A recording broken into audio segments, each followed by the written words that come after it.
फक्त असे उचलून ह्यामध्ये इथे ट्रान्सफर करायची. म्हणजे तू आता करतो. हां असं मग ते पूर्ण पाण्यामध्ये ओलवून ते पूर्ण त्यात प्लेस होतात. ह्यात आता कोकोपीट कमी आहे त्यामुळे तुम्हाला कोकोपीट ॲड करावं लागतं परत. आत्ता लगेच काही गरज नाही आहे. ते कोकोपीट केव्हा ऍड करायचं? ज्यावेळेस तुम्ही ह्यामध्ये पूर्ण रोप तयार करता ना, बी वगैरे करता त्या टायमिंगला. आता तयार कसं करायचं आपण? हे पूर्ण आता तयार आहे. जर समजा कोकोपीट तयार नसेल, ब्रिक फॉर्ममध्ये येत असेल तर ते धुवून घ्यायचं असतं 2 वेळा. आणि पण तुम्हाला तयारच भेटतं ते, त्यामुळे काही टेन्शन नाही. हां नाही ना तयारच भेटतं. तुम्हाला जे सांगितलं ना समर्थमध्ये तिथे भेटतं. कोकोपीट नाहीये त्यात, मिक्स आहे काय काय. मिक्स आहे, बऱ्याच गोष्टी मिक्स आहेत. प्युअर कोकोपीट नाही आहे ते. आणि हे तिच्यासाठी ठेवलंय का तुम्ही?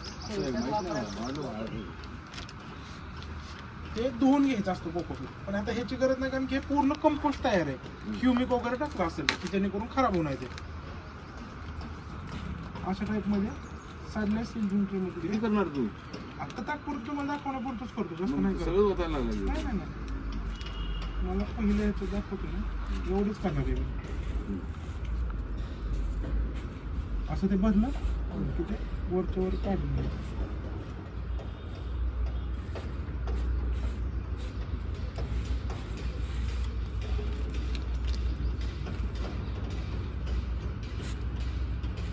पंधरा झाली किती?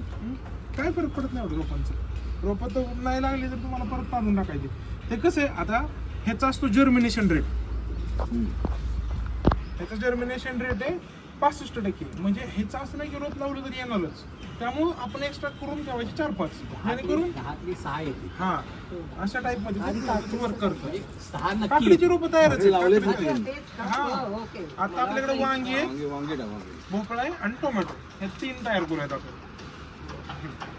काकडी तयार आहे, वांगे, भोपळा आणि टोमॅटो. 1, 2, 15.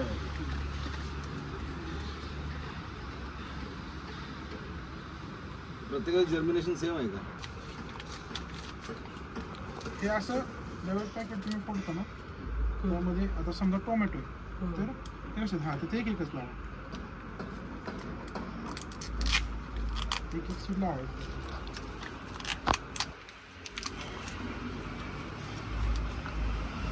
त्यात एकच लाईनीत लावा सरळ. काय प्रॉब्लेम कसं आहे तर त्यात आहे ना त्याचे 2-2 सीट टाकायचे. 2-2 हां मोजून 2-2. किती बारीक आहे. जास्त पडलं इकडे पण आहे. 2-2 टाका. हां तुम्ही टाका सर. आपण हा टोमॅटो आपला टाकू इकडे. हां 2-2 एवढं नाही सर 2-2. अरे माझा हात आहे ना ते नाही ते सगळं ठीक आहे बदल द्या इकडे. ते नंतर ते तुम्ही आता विचार करा ह्या एका सीड पॅकेटमध्ये तुमचं किती वेळा भागून जाईल. पण जास्त वेळ ठेवल्यावर खराब होऊन जातं. हो. हां त्यामुळे 2 महिने एक वेळ ठीक आहे. हे ज्यावेळेस सीड बसलं त्यावेळेस परत कोकोपीट घ्यायचं ह्याच्यावरती टाकायचं. आता दाबायचं का नाही? तुम्ही रोप आता हे करायचं का नाही प्रेस? नॉर्मल हलक्या हाताने. नॉर्मल हाताने टॅप करायचं फक्त. हलक्या हाताने ढकलून. हे आता नीट चांगलं व्यवस्थित हो, असं हां. हो. पॅक प्लास्टिक करून ठेवा. आता हे आहे ना हे एका प्लास्टिकच्या पिशवीत टाकायचं.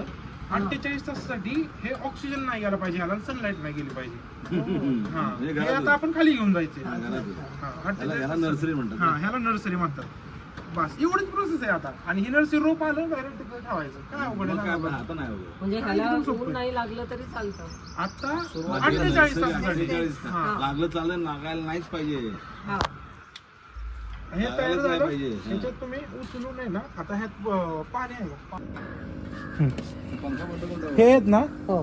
त्याला इथे एक आणि इथे एक एवढं डिस्टन्स ठेवायचं फळभाज्यांमध्ये. आता मध्ये येणार टोमॅटो पलीकडे येणार काकडीचं. आणि डिस्टन्स ठेव. हे काय प्रॉब्लेम नाही वाटत आहे ना? नाही काय प्रॉब्लेम आहे असं ठेवून द्या. आणि ज्यावेळेस तुम्ही ओपन करता ना हा. आतमध्ये अशा टाईपमध्ये ऑक्सिजन चालू असतो त्याचा. आताशी ठेवा परफेक्ट. त्याला एका बाजूने टेकू द्या त्या डोक्याला. असं आणि त्याच्यानंतर मग चालू आहे का? तुम्ही हां आता पूर्ण चालू आहे. अशा टाईपमध्ये स्पेसिंगमध्ये ठेवायचं. पूर्ण तुम्हाला जोपर्यंत हे अप्रॉक्सिमेटली 80 ते 90 दिवसानंतर त्याचा वेल चालू होतो. तुम्ही जेव्हा ह्याला सपोर्ट देणार नाही ते एखादा रॉड वगैरे काढून, त्याचा 80 ते 90 दिवसानंतर फळ चालू होणार. त्याला पण आणि ह्याला पण. ह्याला लवकर होणार अप्रॉक्सिमेटली पण ही 48 तास आपण ऑक्सिजनच्या आहेत ठेवणार की आपण ऑक्सिजन नाही लागून द्यायचा, सनलाईट नाही लागून द्यायचा. त्याच्यानंतर 16 दिवसांनंतर ह्यातलं रोप ह्यामध्ये ट्रान्सफर करायचं. 16 दिवसानंतर करायचं. हा व्हिडिओ आहे ना हा. तो सरांना ट्रान्सफर करा. काही प्रॉब्लेम म्हणजे नाही. तरी ऐकून फोन पण करू मी शकतो तुम्ही, करेन. कधी हो. फोन करा, आम्ही डेट वगैरे पण नाही ठेवतो. पण असेल तर बरं ना. हा 16 दिवसानंतर यातून ट्रान्सफर करायचं ह्यामध्ये. आणि त्याच टायमिंगला जर तुम्हाला दुसरं काय प्रोडक्शन घ्यायचं असेल तर ह्यामध्ये कंटिन्यू त्याचं प्रोडक्शन तसं चालू ठेवायचं. आता तुम्ही फळभाज्या लावताय ना, त्याचा फायदा काय की तुम्हाला सारखी नर्सरी करायची गरज नाही. ह्यालाच फळ येत राहतं ना कंटिन्यू. 6-7 महिने आरामात हे नर्सरी रिपीटेडली करावं लागतं पालेभाज्यांना. कारण की पालेभाज्या 40 दिवसांनी प्रोडक्शन निघणार आहे आणि लगेच लावायचं म्हणलं तर परत 40 दिवसांनी भाजी निघणार आहे.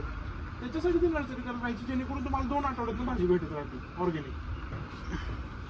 आणि आता समजा तुम्हाला पालेभाजी लावायची ना, तर हे फळभाज्या सगळ्या काढायच्या, पालेभाजीची नर्सरी करायची. प्रोसेस सगळी सेम आहे. भाज्याला चालूच राहणार रे. फळभाज्याला कंटिन्यू चालू राहणार. त्यामुळे पालेभाजी लावू शकत नाही. हा? नाही नाही हो बस. पहिले ट्रायल तर करूया. पालेभाजी कुठे आमच्याकडे काहीच लागत नाही आता उगाच. ह्या नर्सरी 16 दिवस. असे हा, 16 दिवस. युनिट तिथं ठेवायचं. हा ह्यात काय यायचं, त्याला फक्त पाणी स्प्रे करायचं दिवसाचा 2-3 वेळा.